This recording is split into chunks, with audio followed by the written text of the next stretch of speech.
নেককারী স্ত্রী একটা স্বামীর জন্য বড় নেয়ামত। স্বামীকে পেরেশানি দেয় না, বরং স্বামীর পেরেশানিটা নিজেও ভাগ করে দেয়। ও স্বামী, তুমি অল্প টাকা কামাই করো, কোনো টেনশন নিবে না, আল্লাহ বরকত দিবে। এইটা যদি একজন নারী কয়, স্বামীরা দুনিয়াতে কি চায়? ঈদে জামা কাপড় আনতে পারে না, স্বামীর মাথা গরম, একা একা পারে না, বইয়া যায়, কান্না করে, বিবি স্বামীর হাত ধরে রাখো, ও স্বামী আমার, বাচ্চা দুইটা আছে, একটা আছে, তিনটা আছে, ওদের কিছু কাপড় দাও, আমার কোনো কাপড় লাগবে না। আল্লাহ যেদিন তোমার টাকা দিবে সেই দিন তুমি আনবা। এখন আমরা কোন রকম চলবো ইনশাআল্লাহ, কোনো টেনশন দিবা না। এমন একটা সাহস যদি আম্মা জান স্বামীরে দেয়, ওই স্বামী কোনোদিন হালাল টাকা ছাড়া কারো হক নষ্ট করে হারাম টাকা ঘরে নিবে না। আর যেই মহিলা খালি স্বামীর টাকা চুরি করে, চুরি করে বড় স্টেশন ধরা, ঠিক নেই? এরপরে হকাস মার্কেটে যায়, আরো কত কত নতুন নতুন মার্কেটে দৌড়ায়, ঠিক নেই? স্বামী যত আনে নাই, যত আনে নাই, যত আনে নাই। আল্লাহর কসম, স্বামী যদি হালাল ভাবে টাকা রুজি করে, আর স্ত্রী যদি স্বামীর অজান্তে টাকা টানবাম করে, ওই কামাইতে কোনোদিন বরকত ওই সংসারে হবে না। এজন্য একটা প্রবাদ আছে না, সংসার ধ্বংস হয় না, সংসার ধ্বংস হয় নারীর কারণে, সংসার ধন্য হয় কথা কয় না রমণীর গুণে।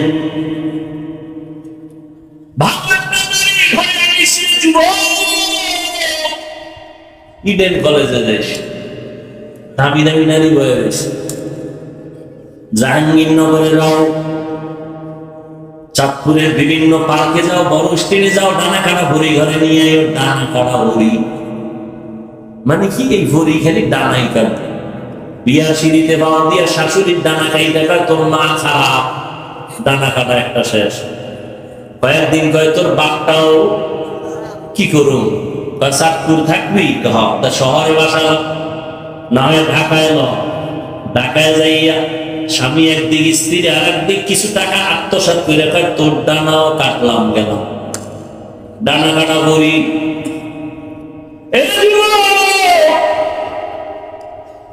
জীবনটা নষ্ট করিস না রে যুবক, চরিত্র অমূল্য সম্পদ। ভালো একটা নারী ঘরে নি, দুনিয়াতে জান্নাতের ঘেরান নাকে পাইয়া কবরে যাবে। আল্লাহ সবাইকে কবুল করে। বুড়ারা কি আর একটা করবেন? কি বুঝছে আমি বলি খায় চলে, এখান দুইটা সমানে এখন দুই বিয়ার ওয়াজ চলে না, বেশি বিয়ে করো, বেশি বিয়ে করো। হ্যাঁ,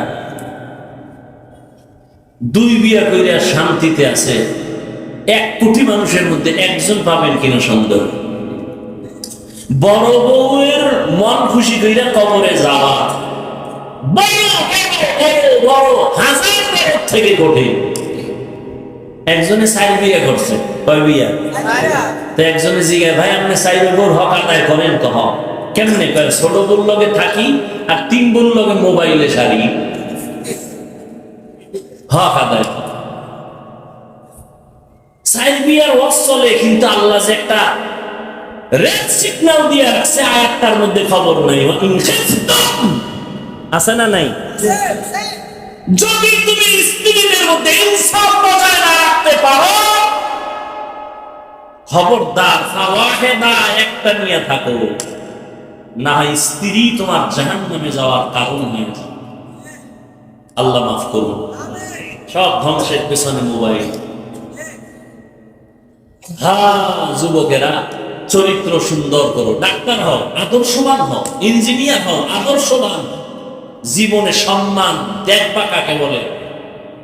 দুনিয়ার মানুষ তোমার পায়ের নিচে গুরু গুরু গুরু করে, সম্মান। চরিত্র লাগবে, চরিত্র। আর লাগবে শারীরিক সুস্থতা। চরিত্র ঠিক রাখতে হলে রাতের ঘুম, মোবাইল থেকে দূরে থাকো। সুস্থ থাকার জন্য অপরিহার্য কর্তব্য রাতের ঘুম। দুটোটাই নষ্ট করছে এই রাতে, ঘুমও নেই, চরিত্রও ঠিক নেই। তার কারণে মোবাইল দেখতে, রাতের ঘুম নাই তো শরীর নষ্ট। দেখো না, কার্টুন দেখতে দেখতে যুবক নিজেই কার্টুন হয়ে গেছে, চেহারার মধ্যে কোনো উজ্জ্বলতা নেই, তাকাইলে মায়া লাগে না।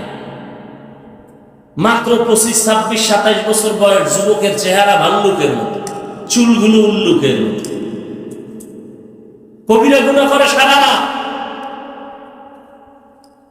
আর এখন নতুন মরণের আরেক ফাঁদের নাম বাইক। কি বাইক? ওখানে বইলেই শরীর খালি আগুন লাগে, আগুন গরম। আর পেছনে যদি বিপরীত পাশ থাকে তো আরো আগুন। আল্লাহ হেদায়েত দান করুন। আবার ঢুকে অবস্থায় ট্রাকের তলে নেই, একসাথে 2 জন, 11 জন। আহা, আল্লাহ হেদায়েত দান করুন। এর যুবক ভালো করে বুঝো, আল্লাহর মুহাব্বত নিয়া জীবনটারে সুন্দর করে আগাও। সাহাবী যখন বলে আমার সন্তান কই, মরে গেছে, কয় না, আমার সন্তান ঘুমায়, আসলে তো মরে গেছে। যদি এখন বলি স্বামীর মনটা খারাপ হবে, যুদ্ধ পরিচালনা করে আছে, স্ত্রী সান্ত্বনা দিছে, ঘুমায় তো বাবাও নিশ্চিন্তায় ঘুমায় গেছে। ফজরের আযান হয়ে গেল, দুজন উঠে ফজরের নামাজ আদায় করে। এবার স্ত্রী স্বামী ডাক দিয়া কয়, স্বামী আমার মনটা খুশি নি। বলে খুশি, একটা কথা বলবো, শুনবেন নি? কয় শুনবো। মনে কষ্ট নিবেন না তো? কয় না। শুনেন, আমরা খেয়াল করেননি, আমি 2 মিনিটে মোনাজাত দেবে একটু। আর যারা গুনা টুনা নেই, এগো মোনাজাতেরও কি নেই, দরকার নেই। স্ত্রী ডাক দিয়া বলে, স্বামী আমার, কেউ যদি আপনার কাছে কোনো জিনিস আমানত রাখে, রাখবেন নি? সময় মতো চাইলে দিবেন নি? কয় দিব। দিতে গিয়ে মনে কোনো কষ্ট পাবেন নি? কয় না।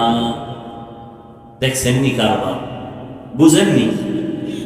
স্ত্রী ডাক দিয়ে কয়, স্বামী আমার, আল্লাহ তাআলা আমাদেরকে একটা সন্তান দিয়েছেন, আল্লাহ আমানত হিসেবে দিয়েছে। সময় হয়ে গেছে, গত পরশুদিন আল্লাহ নিয়ে গেছে। এই কথা শুনি না স্বামী একটা চিৎকার মেরে পড়ে গেছে। হুশে আইসা ডাক দিয়া কয়, বিবি, আল্লাহ সন্তান দিছেন, নিয়ে গেছেন, দুঃখ নাই। তবে হাদিস আর কোরআনের বয়ানে যা বুঝলাম, ধৈর্যের পরীক্ষায় তুমি পাস। আমি নিশ্চিত তুমি জান্নাত পেয়ে যাবে। তুমি আমার হাতে হাত রেখে ওয়াদা দাও, জান্নাতে যাওয়ার সময় আমারে নিয়ে যাইবে। আলহামদুলিল্লাহ, ওয়াসসালাতু ওয়াসসালামু আলা সাইয়্যিদিল আমবিয়া ওয়াল মুরসালিন ওয়া আলা আলিহি ওয়া আসহাবিহি আজমাইন। ইয়া আরহামার রাহিমিন, ইয়া আরহামার রাহিমিন, ইয়া আরহামার রাহিমিন। রব্বিরহামহুমা কামা রাব্বায়ানি সগীরা। আল্লাহুম্মা ইন্নাকা আফুউন কারীম তুহিব্বুল আফওয়া ফা'ফু আন্না। আল্লাহুম্মা ইন্না নাসআলুকা রিযাকা ওয়াল জান্নাহ ওয়া নাউযু বিকা মিন সাখাতিকা ওয়ান নার। আল্লাহুম্মা ইন্না নাউযু বিকা মিনাল বারাসি ওয়াল জুনুনি ওয়াল জুযামি ওয়া সাইয়্যিল আসকাম। ربنا ظلمنا أنفسنا وإن لم تغفر لنا وترحمنا لنكونن من الخاسرين. কুদরতের নজর দিয়ে তাকায় দেখেন, ওলামায়ে কেরামরা হাত তুলেছেন, মুরব্বি, হাজী সাহেব, ব্যবসায়ী, চাকরিজীবী, পর্দার আড়ালের কত মা বোনেরা, কত যুবক ছাত্র ভাইরা, আমরা গুনাহগার, আপনার দরবারের বড় আসামি। শয়তানের ধোঁকায় পড়ে গুনাহ করেছি, তওবার নিয়তে হাত তুলেছি। আর গুনাহ করবো না, নামাজ ছাড়বো না, বেপরদায় চলবো না, দাড়ি কাটবো না। ও আল্লাহ, আপনি আমাদের তওবা কবুল করে নেন, গুনাহমুক্ত জীবন দান করেন। আর আল্লাহ, মাহফিল কবুল করে নেন, এলাকায় শান্তি দান করেন, মাদ্রাসা মসজিদ কবুল করে নেন। আর আল্লাহ, মা বোনদের আবেদ পর্দানিশী বানায় দেন, সন্তানগুলো নেককার বানায় দেন, মা বাবার বাধ্যগত বানায় দেন।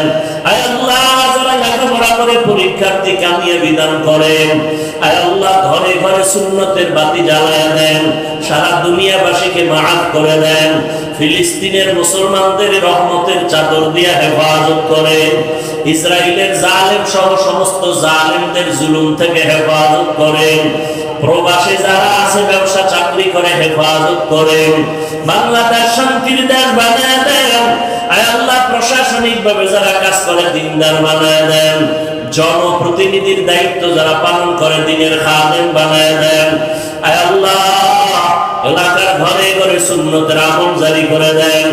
আয় আল্লাহ, সবার কামাই রুজি ব্যবসায় হালাল ভাবে বরকত দান করেন। কর্মখা ব্যক্তি থেকে হেফাজত করেন। আয় আল্লাহ, মাখলুকাতের শারআত থেকে হেফাজত করেন। আয় আল্লাহ, নেক আমলের আগ্রহ বাড়ায় দেন। ও দয়ার মালিক, আমরা যারা হাত তুলেছি জানি না কার মা নাই, কার বাবা নাই, অন্ধকার কবর থেকে দোয়া চাই। ও আল্লাহ, ময়দানে জানি না কার এতিমের মতো হাত তুলেছে। আয় আল্লাহ, সবাই সবাই রে পায়, এতিম সন্তান বাবারে পায় না, মা বাবার সে মহব্বতের দোয়াও পায় না। আয় আল্লাহ, যার মা বাবা দুনিয়ায় নাই সব কবরওয়ালাদের জান্নাত দান করেন। যারা বেঁচে আছেন দীর্ঘ নেক হায়াত দান করেন।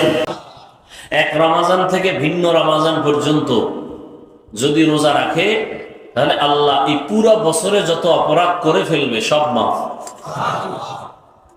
তবে কবিরা গুনাহ যদি না করে, কারণ কবিরা গুনাহ তওবা ছাড়া মাফ হয় না, তওবা করতে হয়।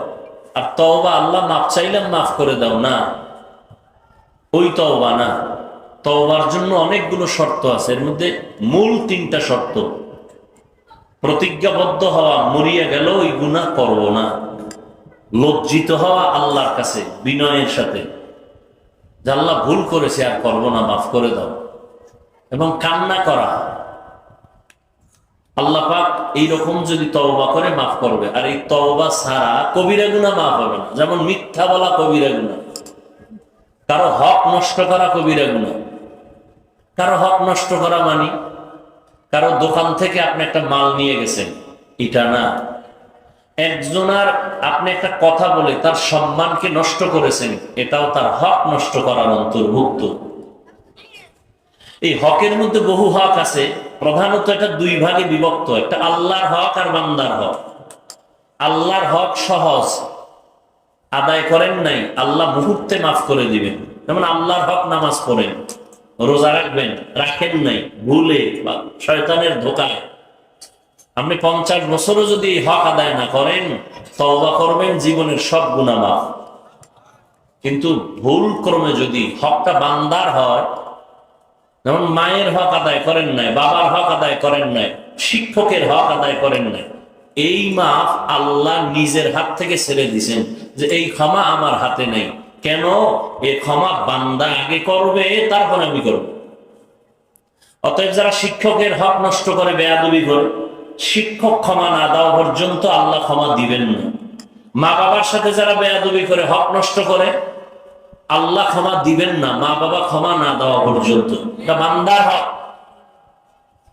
দোকান থেকে আপনি মাল নিছেন, টাকা দেন নাই, ওয়াদার খেলাফ করেছেন, সময় মতো দেন না, চাইলেও দেন না, উল্টা ধমক দেন, কয় টাকা পাইবা, তুই বারবার চাও। যদি না দিয়া মরেন, এ বিষয়ে হাদিসে কঠিন সতর্কবাণী আছে। নবীজি সাহাবায়ে কেরামদেরকে বলতেছেন, সাহাবায়ে কেরাম জানো এতিমকে? এতিম কেউ বলে যার আব্বা নাই সে এতিম, যার বাড়ি ঘর নাই সে এতিম, যার টাকা পয়সা নাই সে এতিম, অসহায়। নবী বলেন না, হাসরের মাঠে এতিমকে। ইয়া রাসূলুল্লাহ, আল্লাহ ভালো জানেন, রাসূল ভালো জানেন। ওয়াল্লাহু আ'লাম ওয়াল্লাহু ওয়া রাসূলুহু আ'লাম, আল্লাহ এবং রাসূল ভালো জানেন। নবী বলেন, কিয়ামতের দিন ইয়তীম অসহায় ওই ব্যক্তি হবে যার মা আছে, বাপ আছে, সে না অনেক নেক নিয়ে উঠবে, কিন্তু শেষ পর্যন্ত নেক থাকবে না। পরিণাম ফলে গুনাহ আসবে। মানুষের হক আদায় করে নাই, হকের পরিবর্তে নেক দিতে দিতে দিতে দিতে নেক শেষ, কিন্তু পাওনাদার বান্দার হক এখনো বাকি।